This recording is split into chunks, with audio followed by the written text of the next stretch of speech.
So we got to the point where we had a method that we can show we are not relying on statistical differences that establish that two data sets differ, and therefore, for instance, you can distinguish between residues that bind between two different proteins and those that bind internally.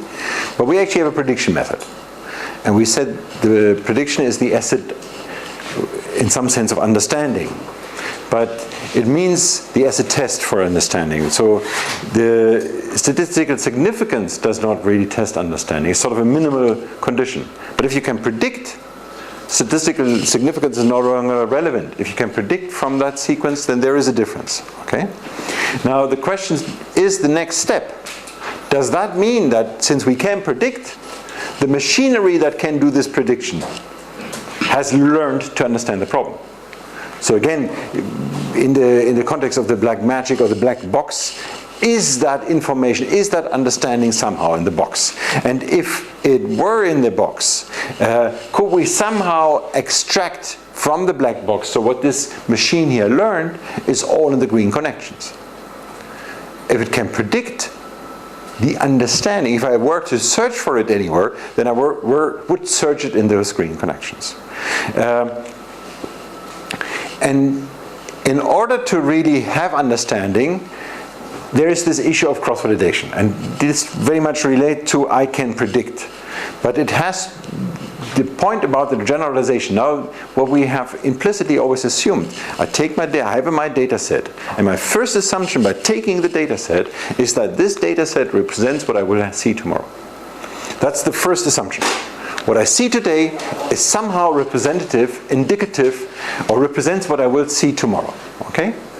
And this is an assumption that is very difficult to test. How could you address an approach of testing that assumption?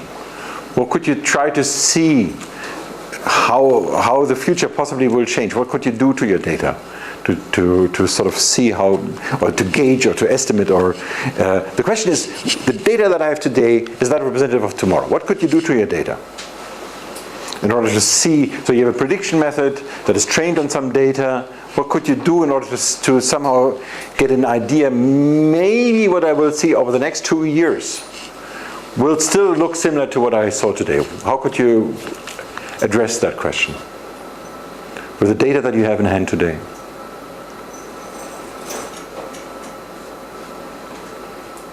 When you could kind of interpolate the function of that data and then project it. What do you mean by interpolate function? Well, just like in a like when you do like when you want to find a function, right? And you have like a few points, and then you kind of interpolate them. Yes, but let's be specific. So we have a method that, for instance, predicts that a particular residue is in a binding site, in a protein-protein binding site. Oh. We have a data set of, say, 1,000 proteins today. Oh. That we use for prediction, and the question really is, will the binding sites, do all binding sites look like the ones from the 1,000 proteins we see today? So and we are now going to simplify this question a little bit, not all in the future, but at least what am I expecting for the next 2 years? We can't answer that question. Correct, but how could we approach an answer? There is no possible approach because yes, there is. What could we do? It will not, Benjamin, where you're going is, I cannot make sure, and you're absolutely right. I interrupted you, but in principle you're right. You will know. Strictly speaking, you're right. But you can at least approach an answer. You can at least try to use your data in a particular way that will allow you to say more than you can say without doing what I suggest to do. What is that trick? What's the simplest thing you can do? We can order the data we have by date. To leave out the data from the last 2 years. At least you can argue, well, if I had developed it 2 years ago, and if I only used the 800 proteins that were available until 2 years ago, 200 were added over the last 2 years, and if I saw that with what I could have done 2 years ago, I get a fairly good prediction of the 200 that have been added over the last 2 years.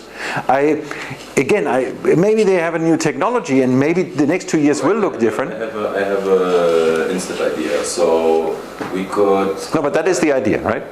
Yes, but that is, but that idea is, I feel it's, because what we do is when we predict binding sites, right? We have known binding sites and then we teach the machine, this is what the binding site looks like, now go in this new sequence and find something that looks similar, and then we evaluate what the machine tells us.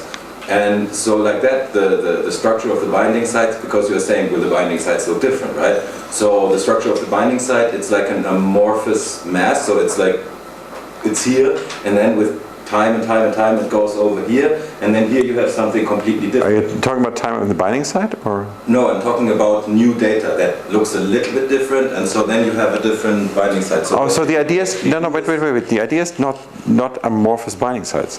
The idea is that tomorrow we will have a technology that allows us to crystallize proteins we cannot crystallize today. And that will allow us to get access to completely different types of proteins that have so far escaped us. Exactly, and this is what I suggest we could do. We could just compile random sequences. So we just write a program that spits out just some random sequence, just any sequence, right? And thousands of them, millions of them. And then we let the machine look over those.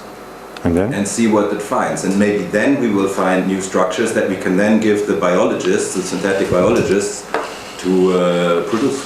So that may or may not be an interesting idea, but it's not really relevant in context of that question. All right. So if I had a method that can predict protein interaction sites, then it's not clear whether that method will be able to predict the difference between a protein that exists and a protein that will not express. Because ultimately, the first step in your idea is that I sort of, in the computer, create a protein that would also exist. It doesn't really have to exist, it just has to be some random sequence. But the method should be distinguishing between things that exist and not, right? Obviously.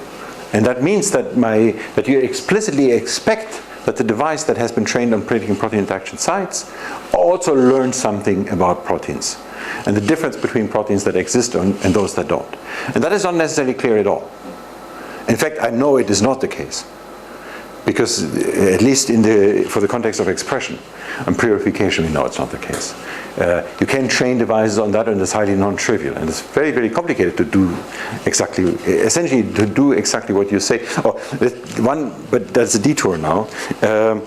So if our goal were to be to distinguish between proteins that are highly expressed and easy to purify and those that are not, this is not that easy to do. And it's a very different tool than this one. So we need a very different training set. So we do better than chance. So you can somehow get a signal, but it's an altogether very different story. Back to that story. So the best thing we can always do that. We can always sort of backtrack and stop at some point in the data, for instance the last 2 years, and that at least allows me to guess for the next 2 years. Again, I could be totally wrong. It could be that there is a jump in technology development. But without a jump, I would sort of see differences, right? And if the last 2 years, if the finding of that approach would be that what I had over the last 2 years is very, very different from what I had 2 years ago, then I still will develop my method with today's data, but I will put into the publication exactly that finding. We'll put into the publication, although it's not helping you to be published, but you will have to put somewhere, well, this is our estimate, we are going to do 80% accuracy, but we believe that in 2 years from now we're not going to do anything anymore, because for all the new data we're going to fail. It's not that will not make everybody happy, but at least, users know, here's a decline, so use the tool for 2 years and then it's out, or something like that, right? Again, this knowledge is important to have. It may not be encouraging happiness in you, but it's important to have. And that gets us back into that issue of how do we do cross-validation. And I'm going to go a few slides through that issue again. So the first statement, if you have a data set, and let's assume that, I forgot to get new pens. So say, this represents our data today. And we assume that it is representative. Now, the first thing that we have to do to our data is we somehow have to cluster it. Once we have clusters, we have to use every member of a cluster for testing exactly once. So when we do this split, now let's assume that, permanent. This is just to test the professor. Usually I fall for it.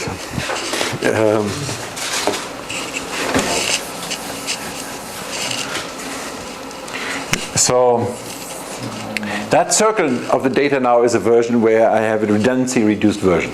So every pair, there's no pair in this set that has more than the similarity, the sequence similarity between A and B is smaller than some threshold theta that guarantees this threshold theta is chosen such that I can, by homology-based inference, infer that whatever feature I want to predict, for instance, that they have the same behavior in terms of protein-protein interaction, is done by simple sequence alignment. Okay, so they are far apart. They are distinct proteins, sequence-distinct proteins.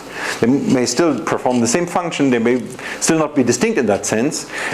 They may even be copies from each other in long term of evolution, but they are not recognizably similar in terms of sequence. Okay, so now this entire data set is such that no pair in it is homolog by some criteria.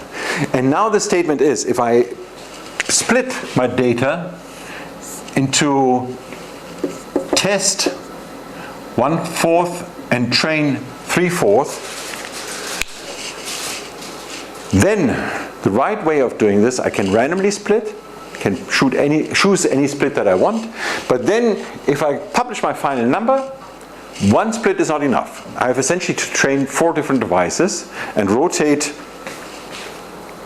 through this 4 times, such that every protein in my test set, in my data set, has been used for testing exactly once. Exactly once, because some proteins will perform better than others. Now, how often do I sample the ones that are good? Well, the best thing, if I believe that my data set is representative of tomorrow, the best thing is I take exactly the distribution that I have in front of me. And if the good ones are overrepresented, I'm lucky. And if the good ones are or the easy ones are underrepresented, I'm less lucky, right? That's the reality. Now, I also told you that this standard weaker-like cross-validation is not enough. We need at least a 3-fold split. At the end, we still have every single protein used for testing exactly once.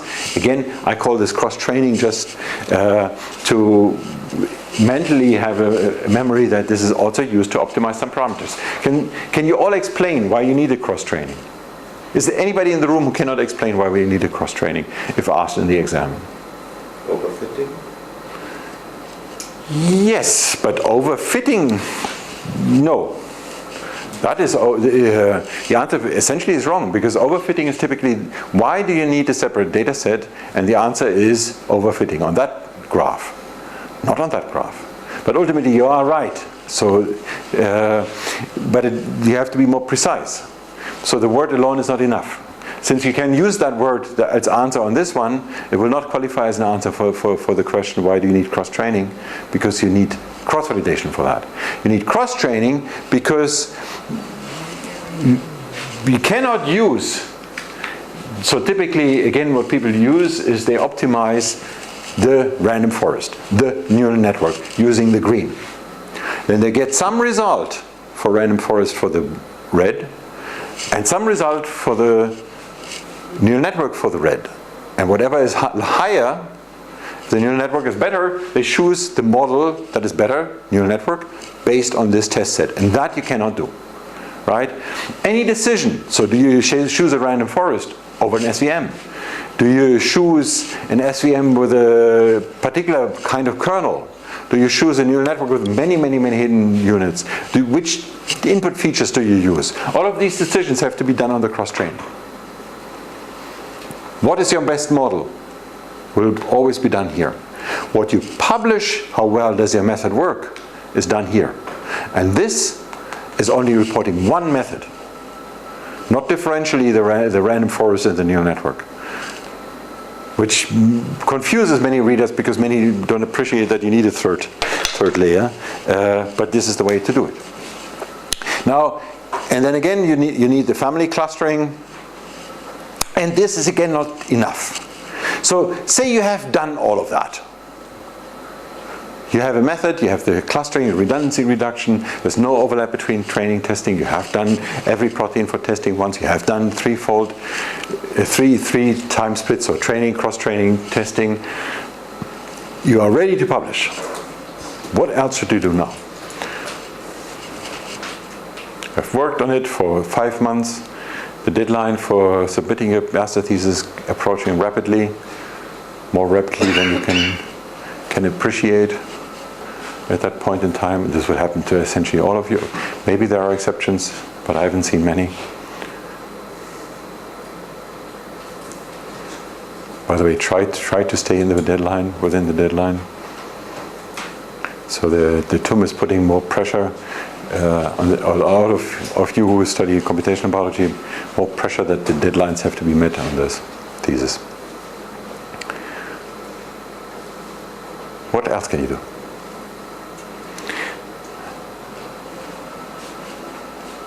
That is the answer. Is that answer, can somebody translate that answer to me? What does it mean?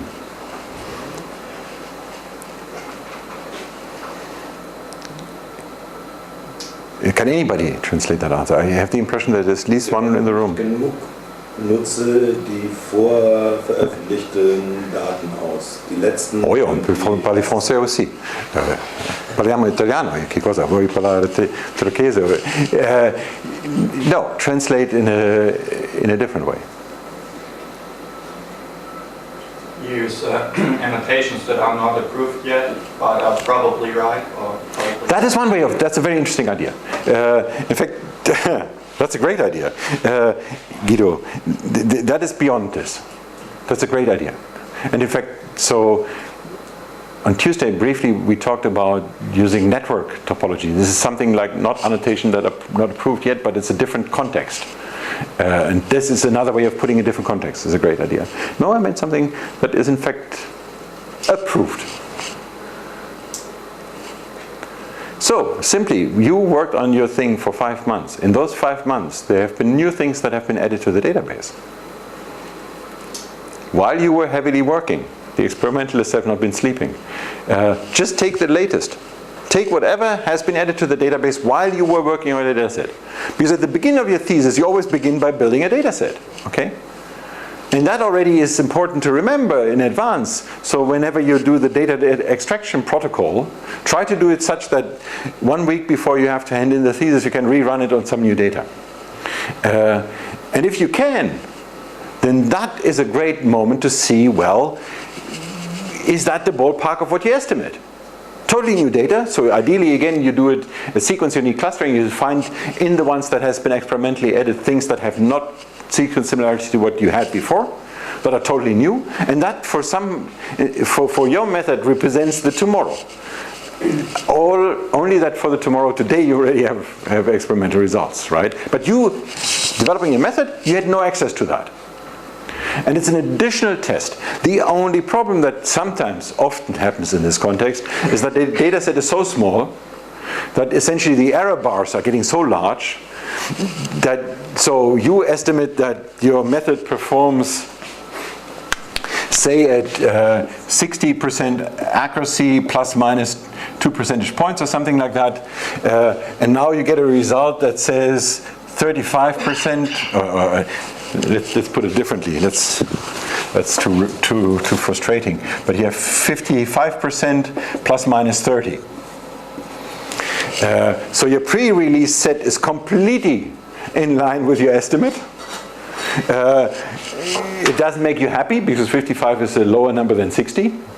So you would have been happier had that one said here 65. You would write in your paper, actually we had a new data set, and actually we are doing even better on that, well, plus minus 30, but at least the number is higher. And you're confirming your estimates. But still, this is adding important novelty, even at the plus minus 30 level. So try to go through that effort. Now, another way in which you can test it, and this is beyond the step that Guido said, is by testing a completely different impact of your prediction. So that is the story. We have a method that predicts protein interaction sites from sequence, and we are simply testing how well does it predict hotspots. This is a totally new method because it has never, the idea, the feature hotspot has never been used for training. Okay? So we're using a method to predict something that it has never been trained to do. In that sense, the degree to which it can do this is completely revealing understanding. Okay? And that is that story. Now, ultimately then, at the end of the day of all these cross-validation tests, pre-release and whatever we have, we get a table such as this. And we have in this table we have 3 different features. And the first thing that you should say is missing here are the error bars. True, they are missing. But there's something else that is missing. Well, but let's begin with the error bars. So if the conclusion from this one here, and what I write here is, it uses features 1, so one feature set here, both methods here use the same set of features that are used in a random forest, that in SVM. These two both use SVM, but different sets of features, okay? And now in your publication, or in your manuscript, you conclude method 3 is the best, and performs at 37%, and this is your final table. So before you can do that, so the first thing is you have to put up error estimates, but you also have to somehow put up how good is random, and you should put up what is the ceiling. So what's the best performance you can reach? Why may the best performance not be 100%?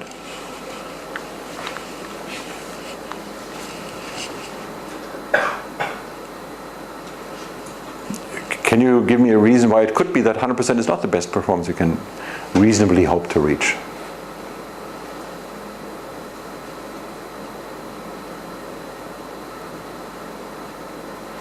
So down there you need a variety of ways of measuring random. So a variety of ways, the simplest way of measuring random is you flip a coin. But then there may be non-trivial ways. For instance, when we predict protein interaction residues, we know they're on the surface. So how good would it be if I just used surface residues? How good would it be if I only used conserved residues? Or some very simple feature. It's not quite random, but it's sort of the simplest thing you can do, and you can program that in a few minutes before your thesis starts, right? And these are different definitions of random.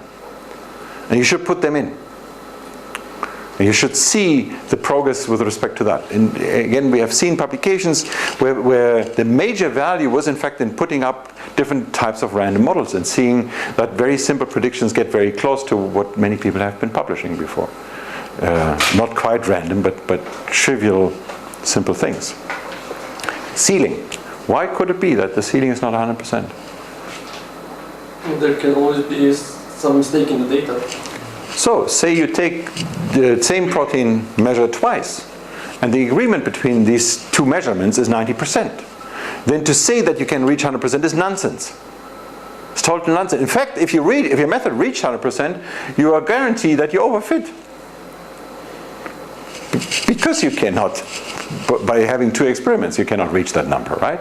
So the only way you can reach that number is by essentially overfitting the data that you have in your hand. That's a not too lucky way of showing yourself, proving to yourself that you overfit your data. By the way, when you see tables such as this, you clearly also have to ask, do they use the same test set? Given, and again, I'm pushing it a little bit here, if the error rate would be plus minus 0.5, then we could conclude that method 3 in fact is best. And then if the error bars are right, if the data set is right, if we are far away from random, in this particular case random is in the ballpark of 10%, so we are far enough away, and it would reasonably be to say that. So we have done all right, we can predict, and now the question is, can we actually understand? Do we sort of open the machine learning case? And I assume this idea of the black box, this idea of the black magic, is one that dangles around in literature, and a lot of it is caused by misunderstanding. Some of this misunderstanding comes from not carefully enough testing. So people overfitting, people overestimating their performance, and then a few years later somebody tests it and shows that this is absolutely nonsense. The method does not perform as well because the people did not do the testing right. Because most publications of machine learning spend more time on developing the machine learning device than on testing the data set or on cleaning up the data set. And that is the mistake. Because typically 90% of the time you spend on your data and 10% of the machine learning part. Then your estimates will survive long, but this is difficult to do. Now, let's however go back to simple rules.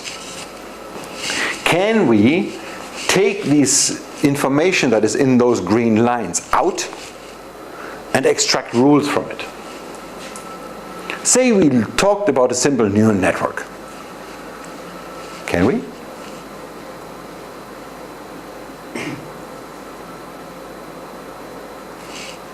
Has anybody of you done machine learning?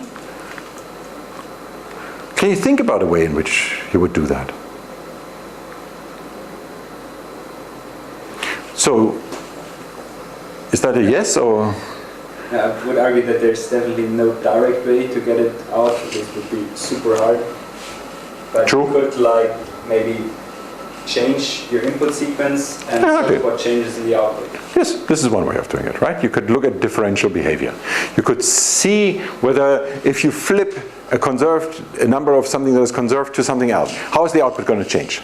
If you cut out certain connections, how is that going to change? You can actually backtrace the sum. So in this simple algorithm here, you can sort of backtrace and see how a particular unit contributes to a particular output. Okay?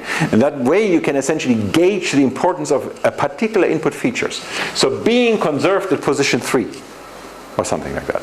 So you can, all the input features that you use, you can backtrace through your model.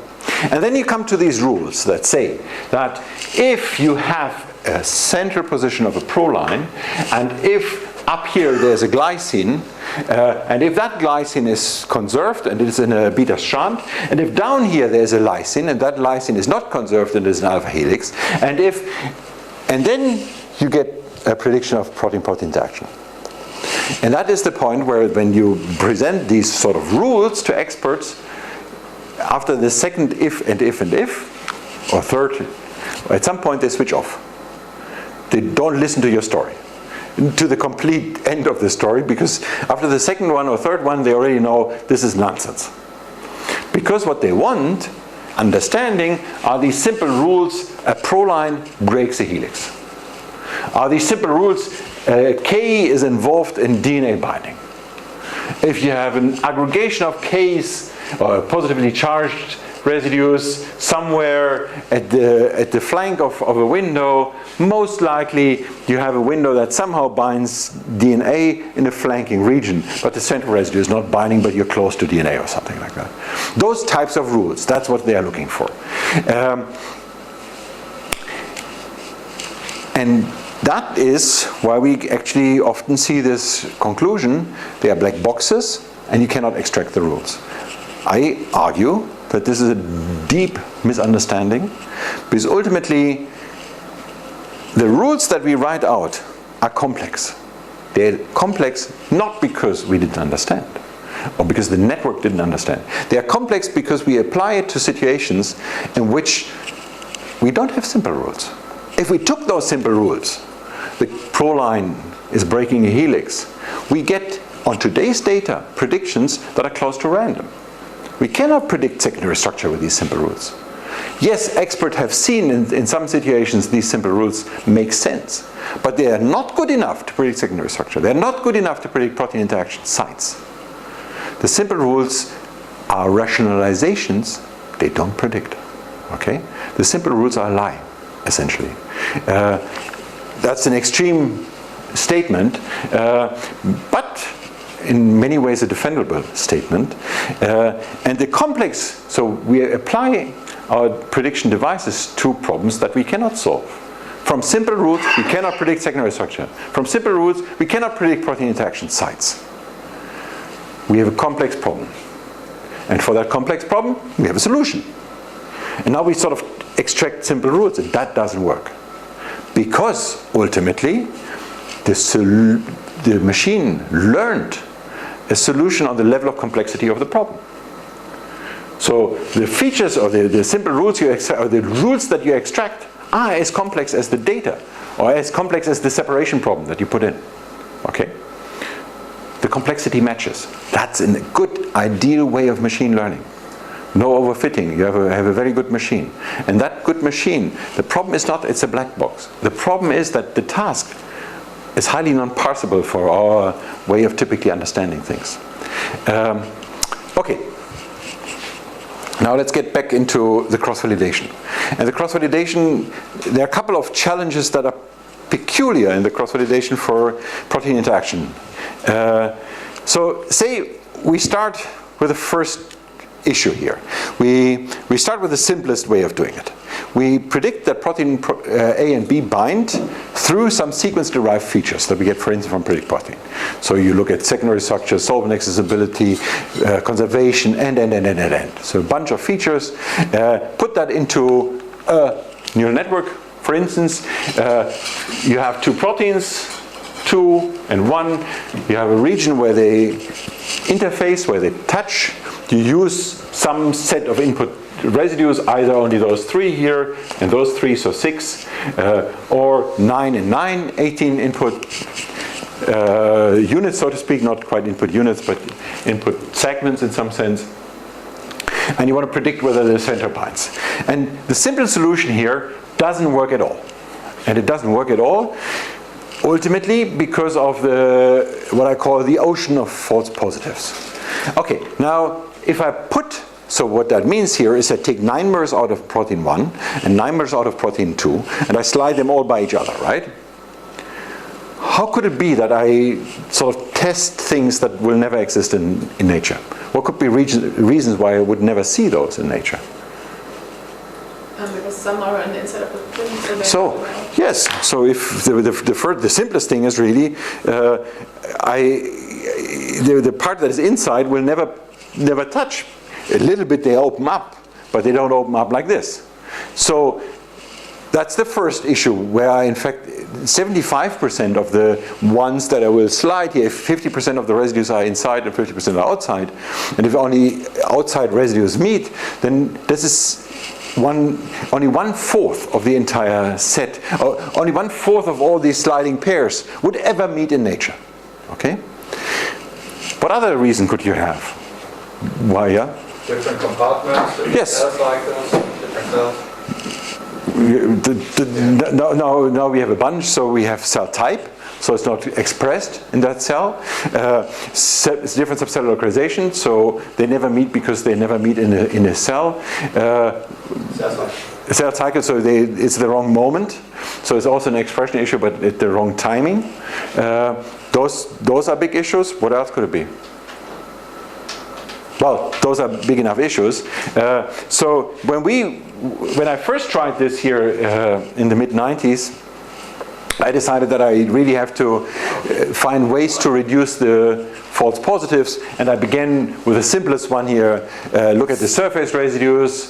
Then we got into this story of predicting external interface, so the protein, transient protein interface residues, which is essentially exactly the work I described in the previous lectures. Then we sort of worked on the opposite side of the story, predict residues saturated internally. Somehow it's the flip side of these two coins here. Then the subcellular localization story. What is missing here is protein substrate interactions protein DNA interaction may interfere with protein-protein interactions. There was an issue about finding domains in order to have sort of the right units. And then the task was to put it all together and predict protein-protein interactions. How long did that take, do you believe? So we did all of that. And there's a phase.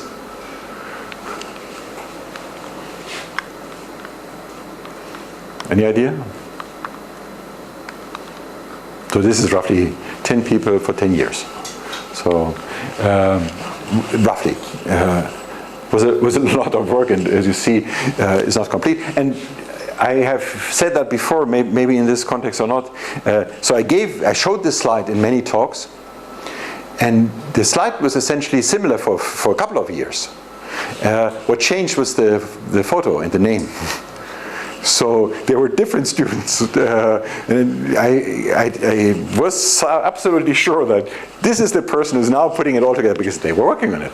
And then their PhD evolved in a completely different direction. And this is also somehow the way you do your PhD or your master thesis. You write a topic, and sometimes things move around a little bit. Anyway, Tobias really did it. On that avenue, he also started the development of log tree 2 with Tanya. And let's get back into the challenges from protein-protein interaction pair prediction.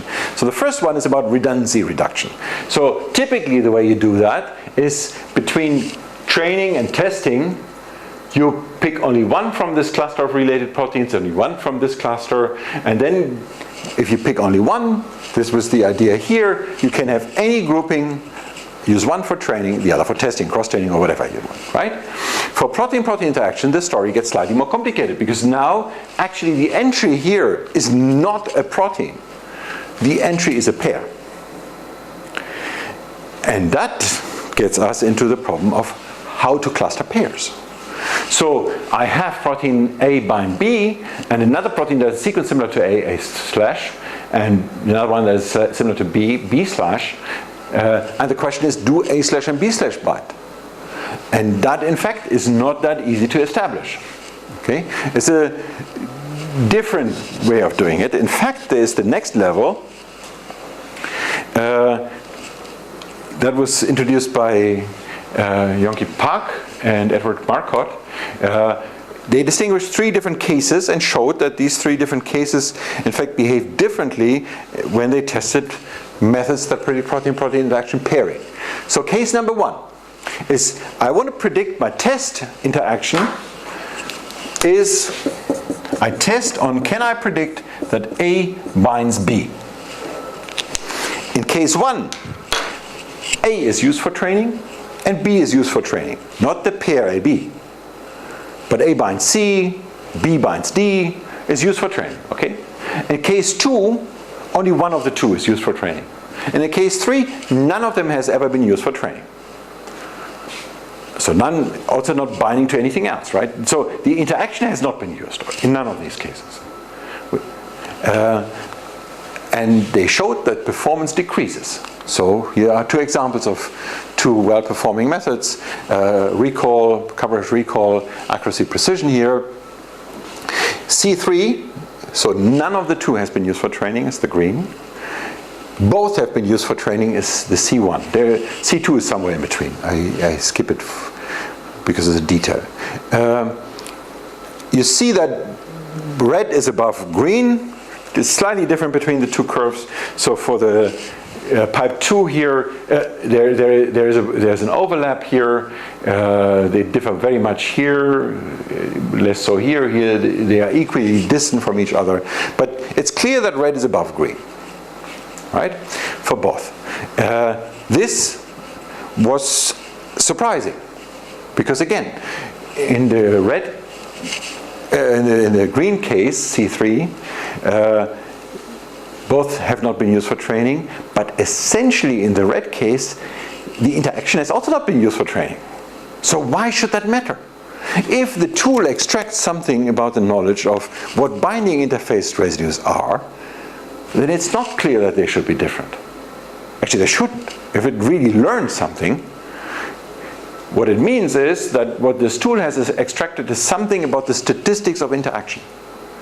So it says that A is interacting because it has seen it before. It doesn't care whether it's interacting with B or not, but it simply it sees A interacts and it puts a sort of counter on A. This method here, the green one, cannot do that because it never sees anything twice and still has to predict interactions. So it needs different features. In some sense, you would argue this is more likely to extract something good, but again, what you essentially see here is the complexity of the task of protein interaction prediction. Now the next question is, we do a sequence redundancy reduction, a sequence similarity filter. So we have this non-redundant data set that I talked about here. But let me get back to the way we will play this game to predict protein interaction pairs. So again, the first statement for this part of the lecture is we are organism specific. We develop a method only for one organism. In this particular case, let's say it's human. So we have 20K proteins. And we have a set of pairs AB that are experimentally observed in with high reliability. Then we have a set of A prime or AL, BL that are experimentally observed with low probability or low reliability. And then we have some X and Y that are the negatome, experimental observed not. The negatome is tiny with respect to even the high reliability sense. So tiny means this is 1/10 of that. Why do I call that tiny? I have many problems, for instance, for the problem of predicting protein interface residues. 1/10 of the residues is an interface residue. 90% is not. And I never called it tiny there. Why do I call it tiny here? Because we expect that the actual negatome will be hundreds of times larger than the That's the most important thing. So if I ask how many other proteins does any of these human proteins interact with, most likely the number is of positives to negative is less than 1 in 100. Okay? So most likely, if it is 1 in 100, that means that every protein interacts with 200 proteins. And that most likely is an overestimate. Okay? So now what we have is, instead of having 200 times more negatives, we have 10 times less. So there's 2,000 times. So we sort of twisted away from reality by a factor of 2,000. Okay? And that is why this is tiny, because it's completely unrealistic. But this is all we have. So then people create an artificial negative set by doing what? Because this is too tiny. How can you create negatives? Artificial or whatever you call it, in a machine.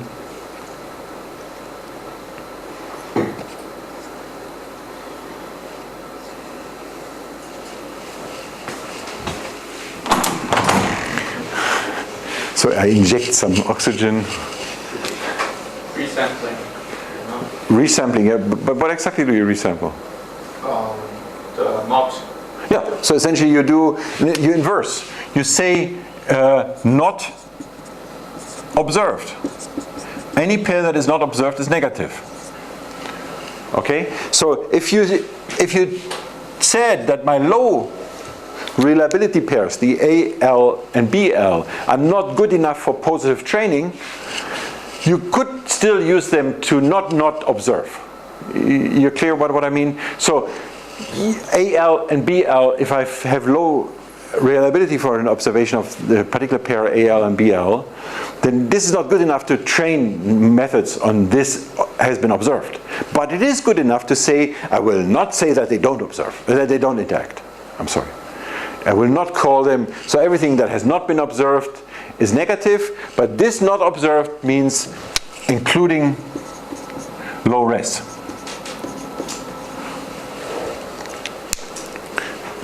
So not observed means not observed by any method. If it has been observed by a low resolution method, that's fine. For negatives, I stay away from it. I will not call it negatives if there's some low resolution, no matter how low resolution, somebody has claimed maybe these two proteins interact. That's good enough for me to say I will not call them negatives. It's not good enough to call them positives. For positives, so that means that between the negatives and the positives, there is some additional data set that I throw away. Okay? Unsure data set or something like that. Anyway, so I have the positives and the negatives. And the question here is, do I have to redundancy reduce the negatives? Again, the vast majority of negatives are not experimental negatives. So for the set of the experimental negatives, we have experimental data. We want a redundancy reduction for anything that is experimental. Clear, yes. But most of the negatives are dominated by this one here. And the question is, from the set that I somehow create as inverse, somehow if you want, it's a simulated set in some sense. It's not quite, but should I redundancy reduce it? So what you typically do if you answer that question is you look at the literature. So you Google around and you find that nobody ever has considered the redundancy reductions in the negatives. And therefore you conclude that it doesn't matter. Now recall, here we have an improvement or a difference in the precision estimate. And the difference above 0 means that not considering the redundancy in the negatives gave an incorrect estimate that was too high. So there's an exceptional method here, the pipe, where for some realm the non-clustering actually was the right thing, but there's a particular reason that has to do with the way pipe has chosen its data set. The typical thing is up there. So typically, if you ignore the redundancy in the negatives, you overestimate performance. And again, you do that in particular for the realm where you care most for the methods. So you care most for the left side of these. You care most where the accuracy is high, the coverage or recall is low. So it does matter. So you have to consider the negative PPIs. And that is unfortunately a problem, because now you have to sort of look, redundancy reduction, you no longer can draw circles like I did before and say, well, any pair in this thing. You really have to look at the network structure. And you have to sort of go from the existing network to one that completely doesn't overlap between positives and negatives. And one way to explain to you that this is not trivial is, if I draw circles and I say these two dots belong to the same circle, I can do that in one. Everybody understands that immediately. Look at it. Try to understand what I'm showing. Try to even understand that. And then try to understand why this one comes out of it. And you immediately see this, you cannot, there's nobody in the room, even the subset of the people who are completely fit and awake at the moment, is not able to do that in a glance. For the other one it is, and in fact it has become really, really complicated. But it's doable. There's an algorithm, I laid it out, it's clear, it's just complicated. And it's complicated means you cannot automatically write a computer program that immediately does it. There are always ifs. Challenge 2 is the data. So the first statement is we do not have enough data, so the question is, shall we take all the data? That brings us to the next question. How much data do we need? How do we know? How can we find out whether the data that we have, oh, and my circle is gone, but it's easy enough to redraw my circle. So this is all the data I have. How do I know whether that's enough?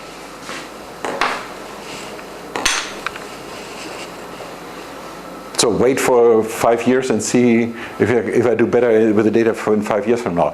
If you can afford to have a master in 5 years from now, that is a valid procedure. If not, what can you? The size of the error bars. So this is an interesting one. But the problem with the size of the error bars, so Gary implicitly means that the error bars are higher. That indicates that the data is somehow not consistent, and that maybe that you don't have enough data. But it could also be that some proteins are predicted much better than others. And particularly in the world of proteins, this is often the case. So in fact, it turns out that but now this is has nothing to do with a rational explanation. But my experience is, the lower the error bars, the smaller the data set, because people just took only a set of very related things. The more proteins people look at, typically the error bars get higher, which is sort of the opposite of what they expected. But ultimately, it has to do with the diversity in the world of proteins. So that does not give it away.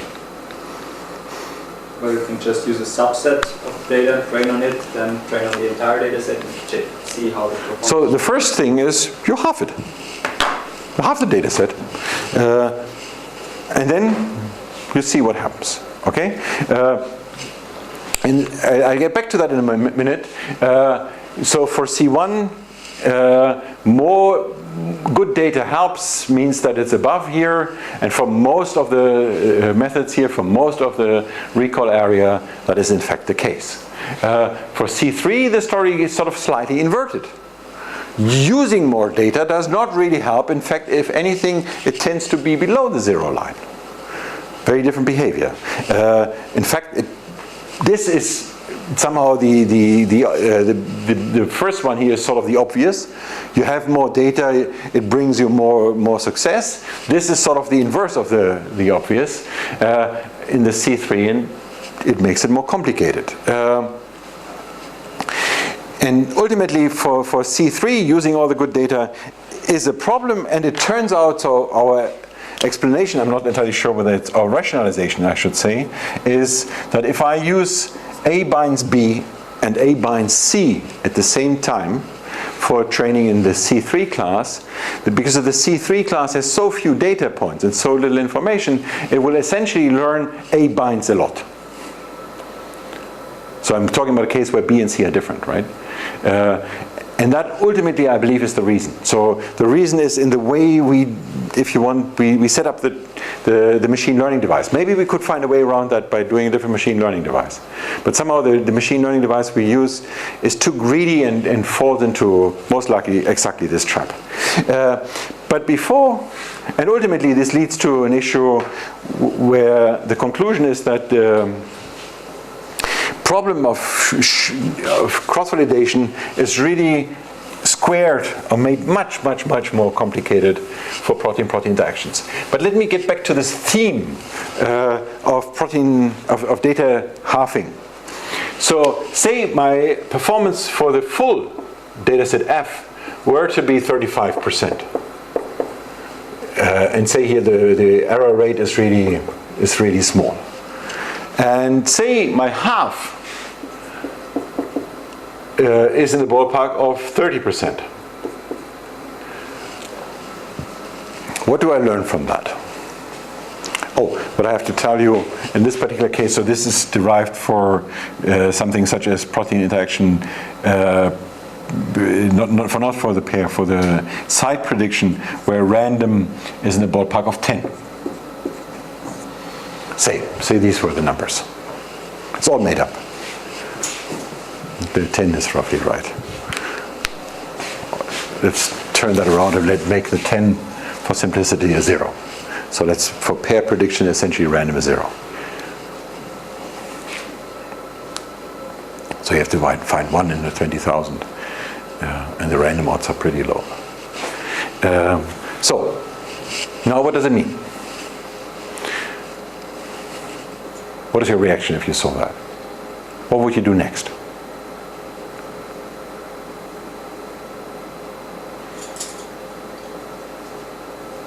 Can I have some reaction? I'll take a quarter. That's exactly what I would do. So you would take the Q of 1/4 of F. And the reason, for those of you who did not immediately feel that way, so I would be surprised that for half the data I'm 30% off random, and for the full data I'm only 35% off. So my suspicion would be that I'm not adding a lot here, and that could be either because you have sort of some saturation, right? You cannot, with the input that you use, the input features, you cannot do better than some number, it's some vicinity of 35. I mean, this could be 40, it could be 50, but so one interpretation would be that we somehow see a ceiling effect, okay? Now, let's assume that what you would get here is 28 for 1/4. Or let's just do another example that Maria in the group,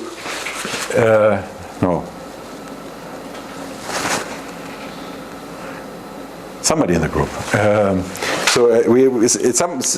Somebody in the group has seen something like that recently. So where we take 1/10 of the data, and you get a number, well, let's say 25 or 20, let's call it 25. So you're clearly away from random. What would that tell you? What would you suspect if you saw that? Maybe there's some obvious, prominent... Exactly, Guido. That's exactly the point in this particular case. So there were some trivial features that the system essentially could have. So we went further then. We took 100 of the data set. And we still got very close, and then we sort of, the next step was find those features. So there were some very, very trivial features. They were extracted, and then from there on, from this ceiling that is sort of 25, everything got very, very complicated. So now we begin, so we have no idea where 2f will be. We have no idea whether that's a linear curve or not. But at least, so in the value, we are not starting from 0. We're starting from some number 25, and starting from some number 25, the 30 to 35 in doubling the data now begins to make sense. We still don't know what 2f will look like, but we do assume that 2f will be substantially higher. We don't know whether 2f will be 40. It may be 38, but we do believe that it will not be 36. Right? From what we see. And this kind of testing, this is what I mean, has to do with getting a feel for the data. It is part also of somehow opening the can a little bit, the black box. Those are some features. So here you would get out, exactly like Guido said, you would find out that the black box just zoomed into one simple feature, right? Because it learned it from a few samples. And that is all part of sort of understanding your data. You should play around with these things. And that, so looking at the data from the last 2 years, looking at half the data, those are things that you should clearly, again, you do not have to do that on a full cross-validation. This is not what you, for those tests, you will not do different parameter testings. At some point you find that some set of parameters is right, use the same parameters and just try this for one split.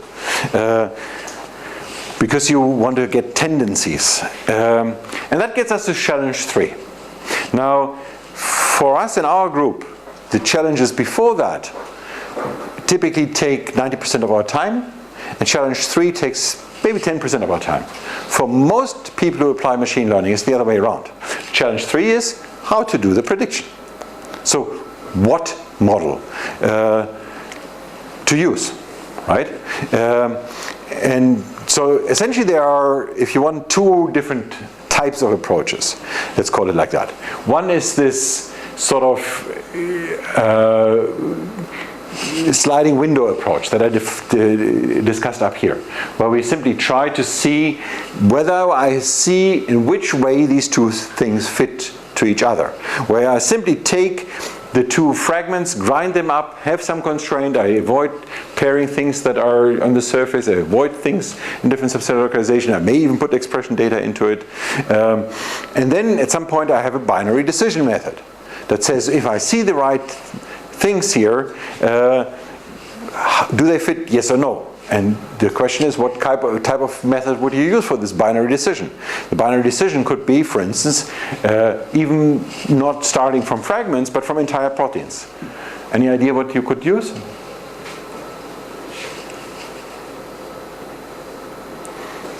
How would you do that? You want to predict A binds B.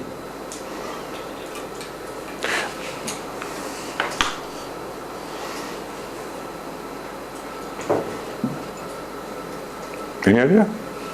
What machine learning device? Have you encountered in your life ever any kind of method that could be applied for that? Yeah, I have the impression we are going to a low here.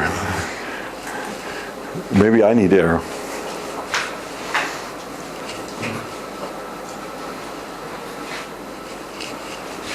Yes? Well, basically the SVM just clusters sort of, or sort of finds a boundary between. The SVM, the simplest one would be the profile kernel SVM that we use for subcell localization, where we essentially grind up k-mers of conserved fragments, and we simply define two proteins through their k-mers, what is conserved. Then we do the vector product of these k-mers, conserved k-mers, and then we put that into an SVM. Yes? So, sorry for the typo. So the question then is how many k-mers are relevant here. The question is answered for subcellular localization. So ideally, these k-mers for subcellular localization, this is the background of the nuclear localization signals that we discussed before. Here the typo is corrected. So the question was, if I find k-mers that define subcellular localization, then these should hopefully be these nuclear localization signals, right? And that brings us to the question, how many k-mers define localization? And ultimately the answer is many, many, many, many. So this is in fact the number of k-mers that an average decision takes in one protein. So mind you the number here. Proteins are on average 400 or 500 residues long, right? You take 20,000 k-mers or more to make one decision. If you do the same thing for this is still localization, you sort of see the percentage of total decision. There are some here that are very strong, but the tail, they contribute. The story for protein-protein interaction is much worse than that. So you have many 100,000 motifs that you're actually looking at. And then you get a method. And in fact, this particular case here, we compare two methods for C1. So the two proteins have both been used for training, not the interaction. C3, none of them has been used for training. So the profile kernel is what is labeled here as new in blue. The best methods that existed from sequence alone before are pipe2 and sigprod. And you see that the two methods that are new, essentially most of the area are above the others, mostly. Now, what you also observe is that there's a light blue and a dark blue. So the way they differ is, for the light blue, I consider expression. Now the problem is, for the SVM profile kernel, using another input feature is not trivial, right? If I had a neural network, I could just have another input signal.